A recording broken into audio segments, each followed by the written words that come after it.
यही बात मैंने क्या कहा कि इसमें एक्चुअल डेट की आवश्यकता नहीं है, विश्लेषण की आवश्यकता है। मैंने पहले भी कहा किसी विषय में दोष नहीं होता है, चाहे कोई भी विषय ले, किसी विषय में दोष नहीं होता है। दोष कमियां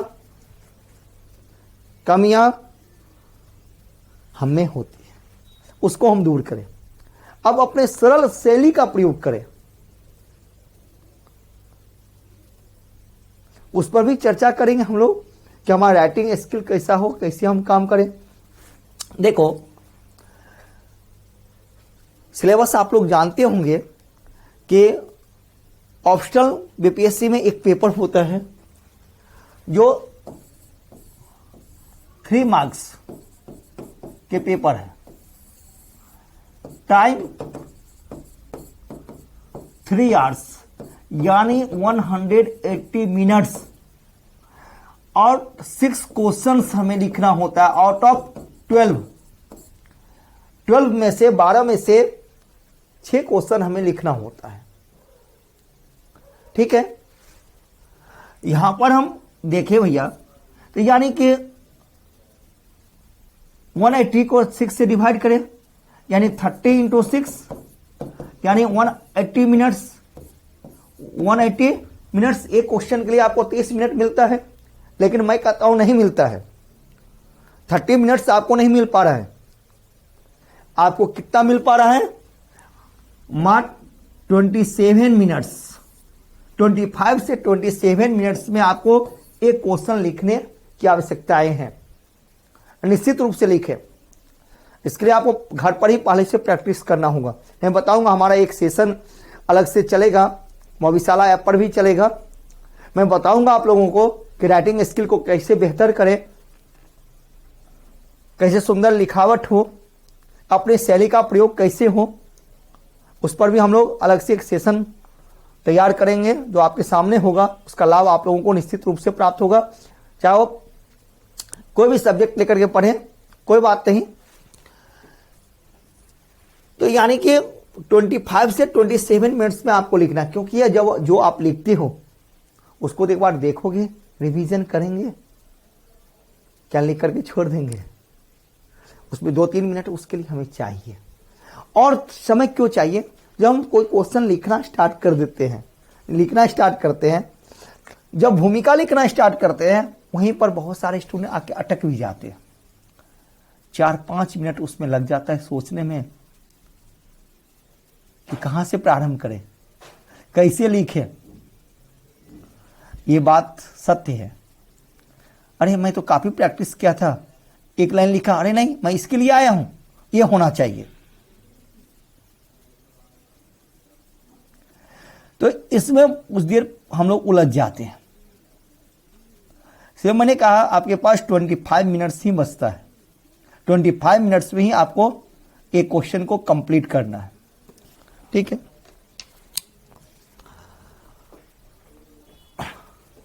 अब हम बात करें एंशिएंट इंडिया सिलेबस, उसके बाद मध्यकालीन भारत, आधुनिक भारत और विश्व इतिहास पर। ओके, देखिए पहले प्राचीन भारत का इतिहास, एंशिएंट इंडिया। प्राचीन भारत के इतिहास की हम बात करते हैं तो यहां पर आता है सोर्सेस, जिसको हम लोग कहते हैं स्रोत। देखो, क्लास में मैं इंग्लिश वर्ड का यूज करता हूं, होना भी चाहिए, बाइलिंगुअल क्लास होना चाहिए, जिससे किसी मीडियम के स्टूडेंट पढ़े तो उनको समझ में आए और अच्छा कर सके। तो बाइलिंगुअल वर्ड का यूज मैं कर रहा हूं, घबराइए नहीं आप लोग। सोर्स से स्रोत, यहां से क्वेश्चन होता है। स्रोत, इसके कई प्रकार होते हैं। स्रोत के कई प्रकार होते हैं एवं स्रोत की प्रामाणिकता है। स्रोत एक प्रामाणिकता है। क्वेश्चन होता है स्रोत, उसके प्रकार एवं उसकी प्रामाणिकता। इस संबंध में ऑप्शनल में क्वेश्चन आ चुका है। अब देखिए पुरातात्विक स्रोत, हम देखें पुरातात्विक स्रोत, साहित्यिक स्रोत,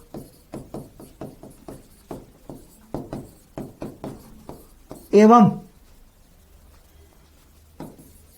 विदेशी यात्रियों एवं लेखकों का वृत्तांत। और इस प्रकार से बीपीएससी मुख्य परीक्षा में क्वेश्चंस इतिहास विषय को लेकर के आ चुका है। मैंने क्या कहा, सोर्सेस, पुरातात्विक स्रोत, आर्कियोलॉजिकल सोर्सेस, लिटरेरी सोर्सेस एवं फॉरेन अकाउंट्स। पुरातात्विक स्रोत जिसमें हम बहुत सारी बातों का अध्ययन करते हैं, जैसे कि इसमें हम बात करते हैं अभिलेख, जो काफी विश्वसनीय माना जाता है। अभिलेख, सिक्के, भवन निर्माण,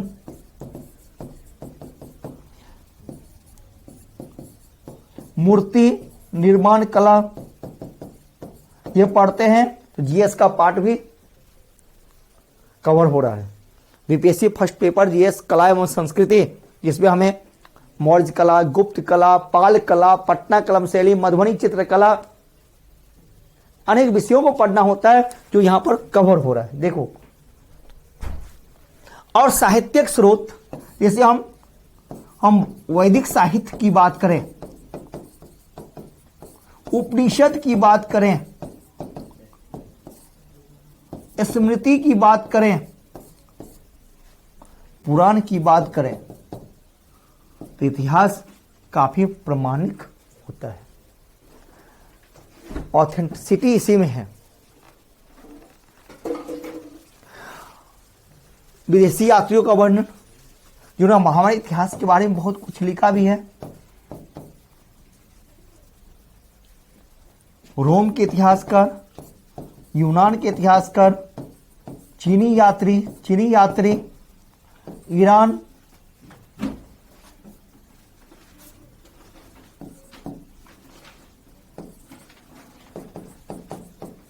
एक्सेट्रा।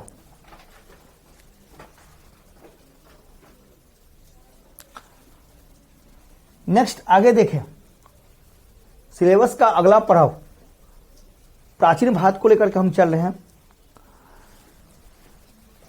हड़प्पा सभ्यता यानी इंडस वैली सिविलाइजेशन, सिंधु घाटी सभ्यता, ये तो एक ऐसा टॉपिक है जहां से हमेशा क्वेश्चन रहा है, हमेशा पूछा गया प्रश्न है। लगता है बीपीएससी का इससे काफी अच्छा संबंध है, ठीक है। तो हम देखिए हड़प्पा सभ्यता, 66वीं बीपीएससी में पूछा हुआ क्वेश्चन है।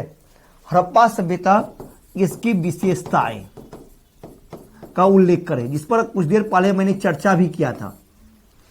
इसके फीचर्स के बारे में क्वेश्चन पूछा गया, इसकी विशेषताओं का उल्लेख करें।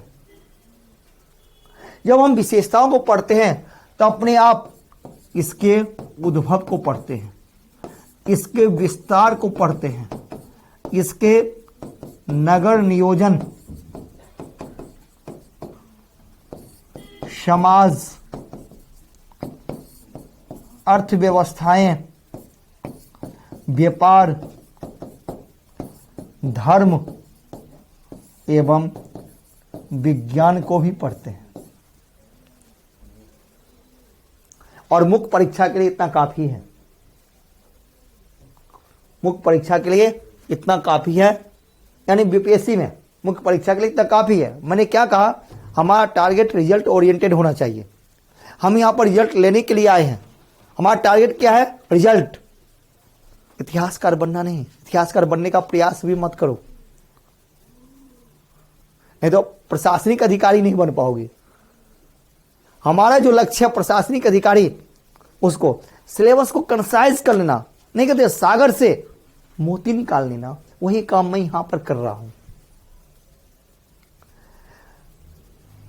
यहां से क्वेश्चंस हो रहा है, तो ये होगा इंडस वैली सिविलाइजेशन, यदि इसको हम पढ़ लेते, विशेषताएं, उद्भव, विस्तार, नगर नियोजन, समाज, अर्थ, व्यापार, धर्म, विज्ञान, और इसमें एक जोड़ दें कला, तो हमारा हड़प्पा सभ्यता का जो चैप्टर है कंप्लीट होता है। जैसे भी क्वेश्चन हो आप लिख सकते हो, अच्छे से लिख सकते हो। मैं अलग से एक राइटिंग स्किल के बारे में अलग से एक सेशन लूंगा, क्योंकि जब हम कोई प्रश्न लिखते हैं तो कोई प्रश्न तो एकाएक लिखते नहीं है। यदि हम विशेषताएं को लिखना प्रारंभ करें तो यहां पर संतुलित आंसर देने की आवश्यकता है। इतिहास में बहुत जगह मैप दे करके उसका विश्लेषण कर दे तो और बेहतर होता है। नहीं कहते सोने पे सुहागा, सोने पे सुहागा होगा। अब देखो जी, हम विशेषताओं की बात करते हैं तो विशेषता का मतलब सिर्फ नगर नियोजन नहीं, जल निकास प्रणाली नहीं, विशेषताओं को उल्लेख उद्भव को भी दर्शाना है, विस्तार को भी दर्शाना है, नगर नियोजन को दिखाना है, समाज, अर्थ, व्यापार, धर्म, विज्ञान, कला, कंप्लीट होता है। उसी प्रकार जब हम उत्तर लिखें, कोई भी उत्तर लिखने से पहले, कोई भी काम करने से पहले हमें फ्रेमिंग करना होता है। फ्रेमिंग करें। जब हम कोई पेंटिंग करते हैं, ड्राइंग करते हैं, स्केचिंग करते हैं, पहले स्केचिंग करने के बाद उसमें कलर डालते हैं तो क्या होता है, वो देखने में सुंदर लगता है, आकर्षित हमें करता है। वही बात यहां पर आंसर है। आंसर को संतुलित रूप में, क्रमबद्ध रूप में, व्यवस्थित रूप में रखना एक अपने आप में बहुत बड़ा कला हो।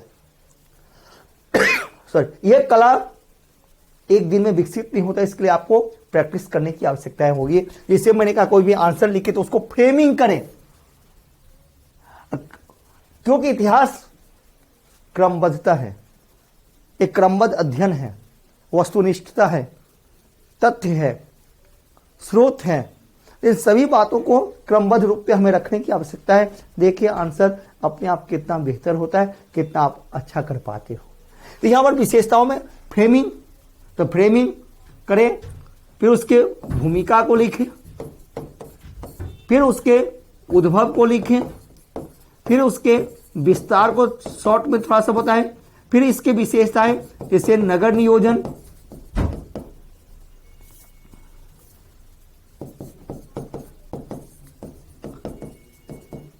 समाज करते हुए इसका अंत करेंगे। सीधे तो लिखोगे नहीं, थोड़ा सा मैं हिंट दिया हूं, यहां पर अलग से मैं सेशन लूंगा। एक दिन में तो सारा कुछ बताना संभव नहीं है, लगातार हमारा सेशन चलते रहेगा। आप लोग इसके पार्ट 1 पार्ट 2 ऐसे करके बना होगा, आप इसको देखना। आगे चले, सिलेबस पर आगे ध्यान दें।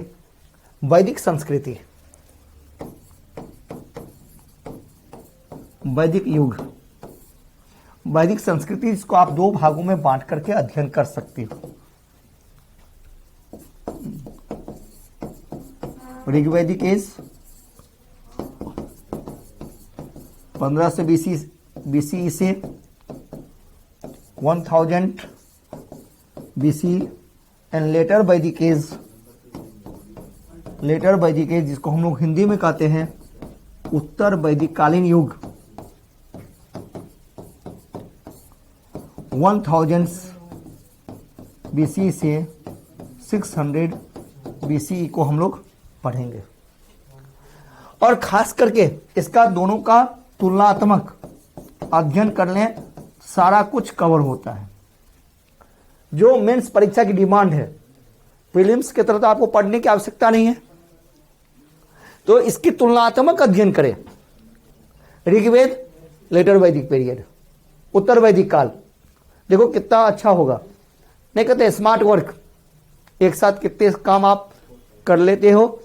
अधिक मेहनत की अभी आवश्यकता नहीं होती है, सिर्फ उसको लिखने की आवश्यकता है, प्रैक्टिस करने की आवश्यकता है। मुख्य परीक्षा में उसके बाद ही आपको मार्क्स प्राप्त होगा, नहीं तो आप मार्क्स प्राप्त नहीं कर पाओगे। अब इसके समाज, धर्म अर्थ, राजनीति और इसके भी समाज, धर्म, अर्थ और राजनीति।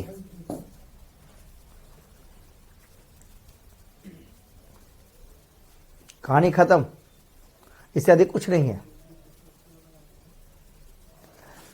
नेक्स्ट सिलेबस में हम विश्लेषण करें, आ जाता है क्या 6th सेंचुरी BC का भारत, यानी कि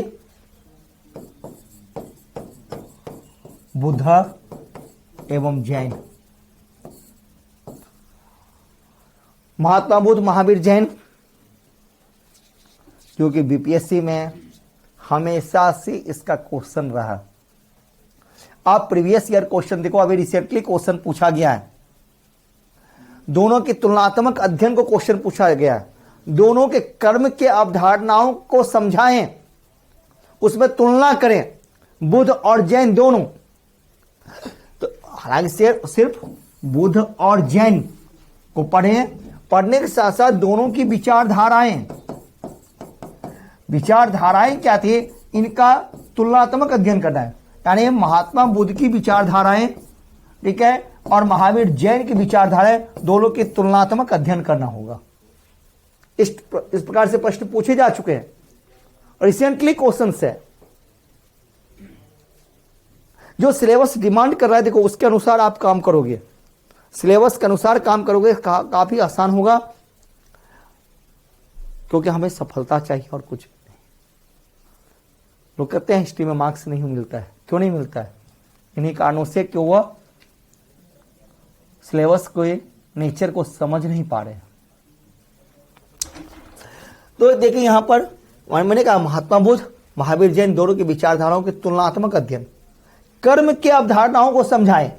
विचारधारा में उनके कर्म की विचारधाराएं, ये तो हमें मेंस में पढ़ना नहीं है। जन्म कहां हुआ, मृत्यु कहां हुआ, ये सब तो चलो प्रीलिम्स की बातें हैं, तो प्रीलिम्स वाले क्लास में मैं आप लोगों को बताऊंगा। तो यहां पर कर्म की विचारधाराएं, दोनों की तुलनात्मक अध्ययन, थॉट्स, मैसेज, दोनों ने आने वाले समय के साथ इन्होंने कैसा संवाद किया, उस संवाद को पढ़ने की आवश्यकता है। आने वाले समय के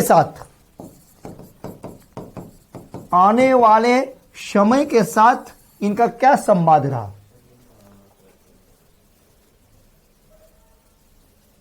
प्रश्न की प्रवृत्ति, प्रश्न का ट्रेंड इसी प्रकार से है। इसको आप समझ लें, अच्छे से लिख लोगे।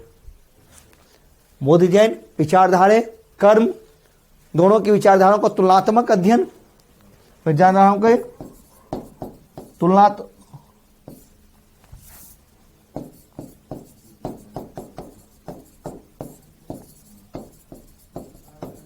मुख्य परीक्षा की मांगे, और आने वाले समय के साथ ये क्या संवाद किया, क्या हमें दिया, हमें क्या दिया।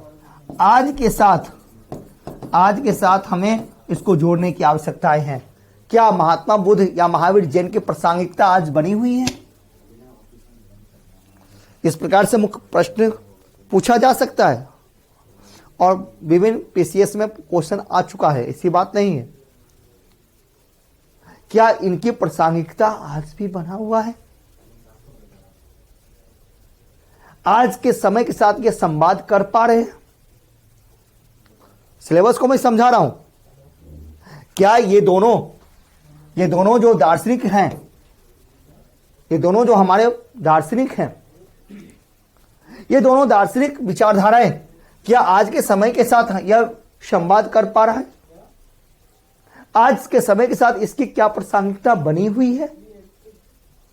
सिलेबस का डिमांड ये है। मैं सिलेबस को बिल्कुल तोड़ दिया, उसको समझने की आवश्यकता है। मैंने क्या कहा कि इनकी प्रासंगिकता बना हुआ है कि नहीं है, इसको सिद्ध करने की आवश्यकता है। यही क्वेश्चन का डिमांड भी है। इसी प्रकार से आपको लिखने की आवश्यकता भी होगी। आप इसको लिख लो, ऐसे समझें, लिखने का प्रयास करें। आंसर देखो भैया अपने आप क्लियर होगा।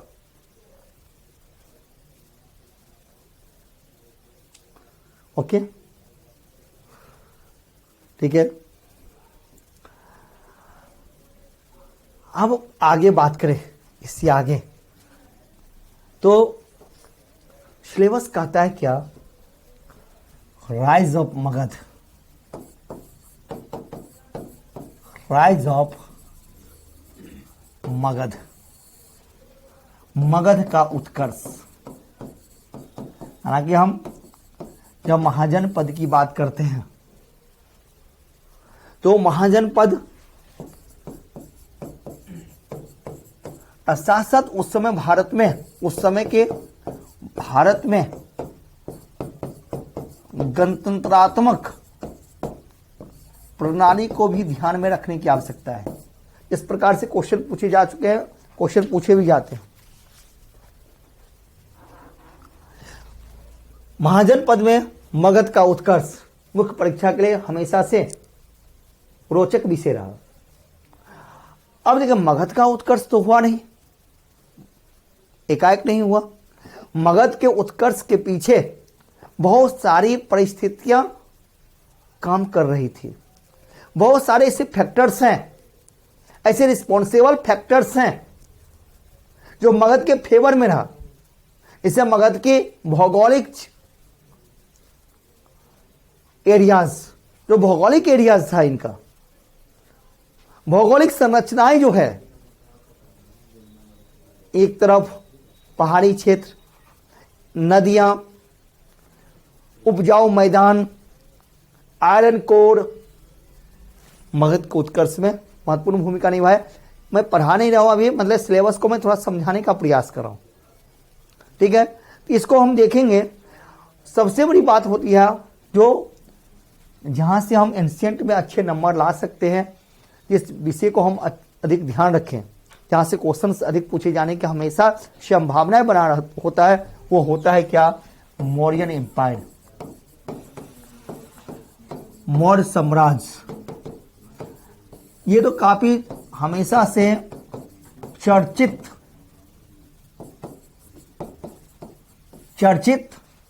चैप्टर रहा।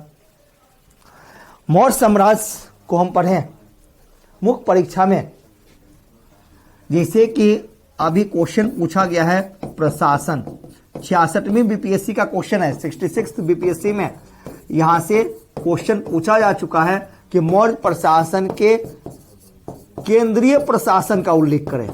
तो यहां से तो हमेशा क्वेश्चन पूछा ही गया, यहां से डेफिनेटली क्वेश्चन होता ही है, केंद्रीय प्रशासन, मौर्य साम्राज्य के केंद्रीय प्रशासन।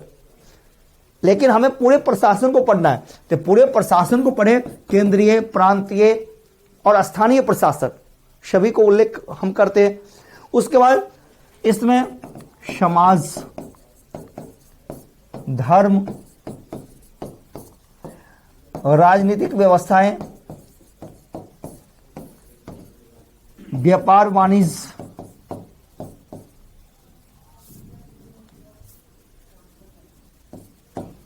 यानी अर्थव्यवस्थाएं, और मौर्य कला, मोस्ट इंपॉर्टेंट मौर्य कला, इसको तो थे ही। साथ ही जो हमेशा से क्वेश्चन पूछा हुआ है उसको हम कैसे भूल सकते हैं, खास करके मुख्य परीक्षा में मौर्य साम्राज्य से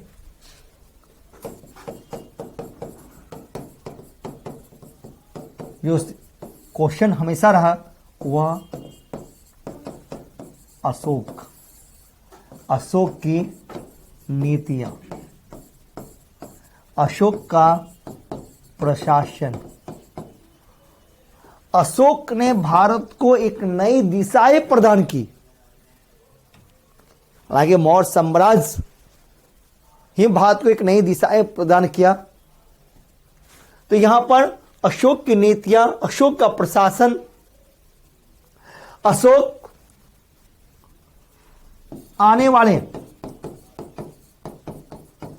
आने वाले समय के साथ इसका संवाद रहा।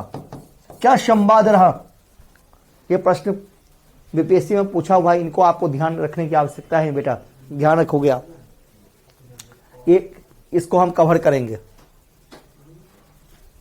इससे अधिक यहां पर पूछने की जरूरत नहीं है, अधिक पढ़ने की आवश्यकता नहीं है। अब हम आगे देखें, लेटर मौर्य पीरियड यानी उत्तर मौर्य काल। उत्तर हम मौर्य काल की हम बात करें, मौर्य साम्राज्य की बात करें, तो इसको दो भागों हम ले लें, नॉर्थ एंड साउथ। दो भागों में बांट के पढ़े, सिलेबस को आसानी से आप समझ जाओगे।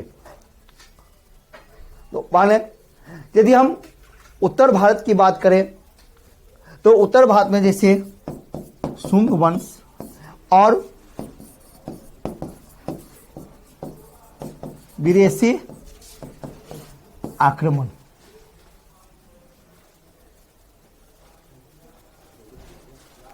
और दक्षिण भारत में यहां पर तमिल संस्कृति।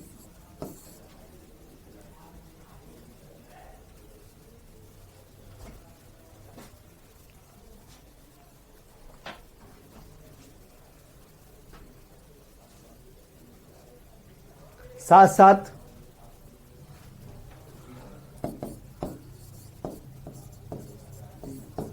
केंद्रीय एशिया के साथ, सेंट्रल एशिया के साथ इनका संबंध। आज क्वेश्चन है,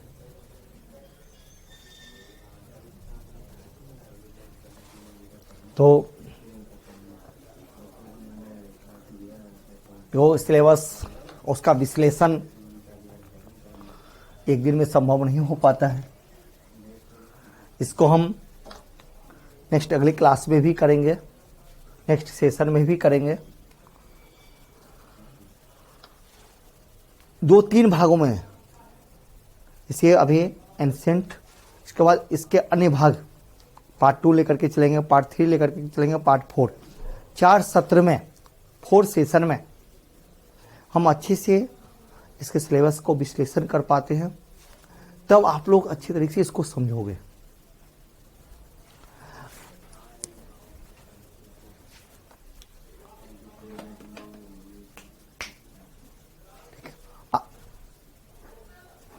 ठीक है, तो आज मैं अपने सत्र को यहां समाप्त करता हूं। नेक्स्ट अगले क्लास में, अगले सेशन में मैं आप लोग से मिलूंगा। शुभकामनाएं।